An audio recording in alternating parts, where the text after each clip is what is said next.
धौलपुर गांव में रमेश नाम का व्यक्ति रहता था। उस गांव में पानी की बहुत समस्या थी। गांव से थोड़ी दूर एक चापाकल था। रमेश उस चापाकल से पानी भरकर लोगों के घरों तक पहुंचाया करता था और गांव वाले उसके बदले उसे पैसे देते थे। आपके साथ शादी करके तो मेरी किस्मत ही फूट गई। दिन भर घर का काम करो और ऊपर से तुम्हारे इस बूढ़ी माँ का ख्याल रखना पड़ता है। तो मैंने शादी से पहले तुमसे कुछ छुपाया था क्या? तुम्हें पता था कि हमारे घर के हालात क्या हैं? मुझे क्या पता था तुम मुझे यहाँ नौकरानी बनाकर रखोगे और ऊपर से तुम्हारी बीमार बूढ़ी माँ। इनके काम करते करते तो मेरे हाथ घिस गए हैं। तुम भी ना हद करती हो। रमेश वहाँ से चला जाता है और वो गांव से दूर स्थित चापाकल से पानी भरकर लोगों के घर पहुँचाने लगता है। ये लो तुम्हारा पुराना बकाया हिसाब, और कल से मुझे 1 गैलन पानी ज्यादा चाहिए होगा। मेरे घर पर कुछ मेहमान आने वाले हैं। ठीक है शांति मौसी, मैं आपको कल से 1 गैलन पानी ज्यादा दे दिया करूँगा। ऐसे ही रमेश की जिंदगी कट रही थी। एक बार गांव में भीषण गर्मी पड़ती है, जिस वजह से आसपास के सारे चापाकल और कुआं सूख जाते हैं। अब रमेश को दूर जंगल में स्थित चापाकल से जाकर पानी लेकर आना पड़ता है, जिस वजह से रमेश बहुत थक जाता है। आपको याद है ना, आज हम गांव के पास लगे मेला देखने जाने वाले थे। आज बहुत थक गया हूँ, मुझे जाने की हिम्मत नहीं है। तुम अकेली चली जाओ। कैसे पति हो तुम? अपनी पत्नी की खुशी के लिए इतना भी नहीं कर सकते? तुम्हें तो पता ही है, गांव के आसपास के सभी चापाकल सूख गए हैं। मुझे पानी लाने के लिए दूर जंगल के पास स्थित चापाकल जाना पड़ता है। वहाँ से आने में बहुत देर हो जाती है। उमा रमेश से गुस्सा हो जाती है। दिन ब दिन गांव में गर्मी बढ़ती जाती है। गर्मी की वजह से रमेश की माँ शकुंतला की तबीयत खराब हो जाती है। रमेश डॉक्टर को बुलाता है। गर्मी की वजह से उन्हें सांस लेने में दिक्कत हो रही है, लेकिन अगर इन्हें ठंडे एसी वाली जगह पर रखेंगे तो इनकी हालात में सुधार हो सकता है। यहाँ हमें 2 टाइम का खाना भी सही से नहीं मिल पाता है और इस बुढ़िया के लिए एसी का इंतजाम करना पड़ेगा। इससे अच्छा तो ये मर ही जाए। ये कैसी बातें कर रही हो भाग्यवान? माँ ने मुझे पालने के लिए कितने कष्ट उठाए होंगे। मैं इनकी तकलीफ कम करने के लिए इतना भी नहीं कर सकता। रमेश अगले दिन से दुगना मेहनत करने लगता है और गांव के आसपास के लोगों के घर में भी पानी पहुंचाने का काम करने लगता है। एक दिन जब वो जंगल वाले चापाकल तक जा रहा था तो वो रास्ता भटक जाता है और वहाँ दूसरे चापाकल के पास पहुँच जाता है, जो बीच जंगल में स्थित था। लगता है मैं रास्ते से भटक गया हूँ, लेकिन क्या फर्क पड़ता है, मैं इस चापाकल से पानी निकाल लेता हूँ। रमेश जैसे ही उस पुराने टूटे चापाकल को चलाने की कोशिश करता है, उस चापाकल का हैंडल टूटकर गिर जाता है। ये क्या हो रहा है मेरे साथ? लगता है जैसे दुखों का पहाड़ टूट पड़ा है। रमेश उस चापाकल को जोड़ने में लग जाता है। किसी तरह रमेश उस चापाकल के हैंडल को जोड़कर उससे पानी निकालने की कोशिश करता है। जैसे ही वो चापाकल को 4-5 बार चलाता है, वहाँ 2 राक्षस प्रकट हो जाते हैं। रमेश उन दोनों राक्षसों को देखकर डर जाता है। कौन हो तुम लोग?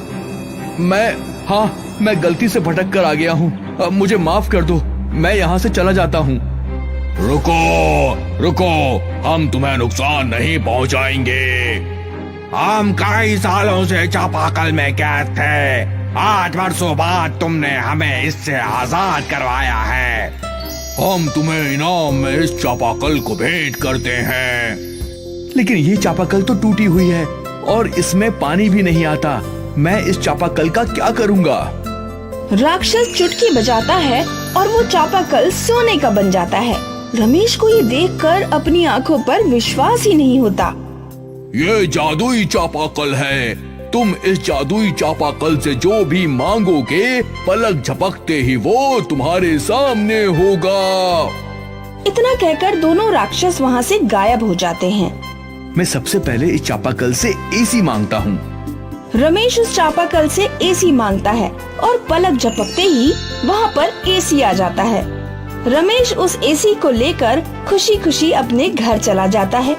उसकी पत्नी उमा एसी को देखकर हैरान हो जाती है। तुम ये एसी कहाँ से उठा कर ले आए? रमेश उमा को सारी बातें बताता है। तुम्हारी अकल पर जंग लगा हुआ है क्या? तुम्हें जब सोने देने वाली मुर्गी मिली तो तुम एक अंडा लेकर चले आए। तुम्हें तो ऐशो आराम की सारी चीजें मांग लेनी चाहिए थी। हमें लालच नहीं करना चाहिए, हमेशा अपने मेहनत पर विश्वास रखना चाहिए। धीरे धीरे रमेश की माँ शकुंतला की तबीयत ठीक हो जाती है, लेकिन उमा के मन में अभी भी लालच होता है। एक दिन उमा बिना किसी को बताए जंगल में उस जादुई सोने के चापाकल के पास चली जाती है। लगता है यही चापाकल है। मैं फटाफट से गाड़ी, घर और ढेर सारे पैसे मांग लेती हूँ, फिर हमें किसी चीज की कोई कमी नहीं होगी। उमा उस जादुई चापाकल से ढेर सारा सामान मांगने लगती है। तभी वहाँ दोनों राक्षस वापस आ जाते हैं। अरे राक्षस भाई, तुम लोग आ गए। जल्दी से मेरी सारी मनोकामनाएं पूरी कर दो। तुम एक लालची औरत हो और तुम्हें अपने लालच के आगे कुछ भी नहीं दिखाई देता। हम तुम्हें यहाँ बंधक बनाकर रखेंगे और फिर तुम कभी यहाँ से वापस नहीं जा पाओगी।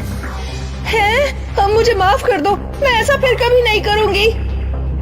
जब काफी रात हो जाती है और उमा घर वापस नहीं आती है तो रमेश को चिंता होने लगती है और वो उमा को खोजने जंगल की ओर निकल पड़ता है और जादुई चापाकल के पास पहुंच जाता है। जादुई चापाकल, क्या तुमने मेरी पत्नी को देखा है? तभी वहाँ दोनों राक्षस उमा को लेकर पहुँचते हैं। क्या ये तुम्हारी पत्नी है? हाँ, लेकिन तुमने इसे बंधक क्यों बनाकर रखा है?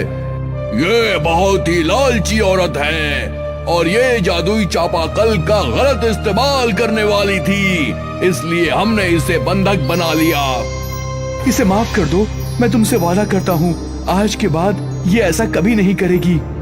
तुम कहते हो, इसलिए इसे जाने देते हैं। राक्षस उमा को छोड़ देते हैं। उमा और रमेश जब घर पहुँचते हैं तब वहाँ पर उमा के द्वारा मांगा गया सारा सामान मौजूद था। गाड़ी, बंगला, ढेर सारा पैसा।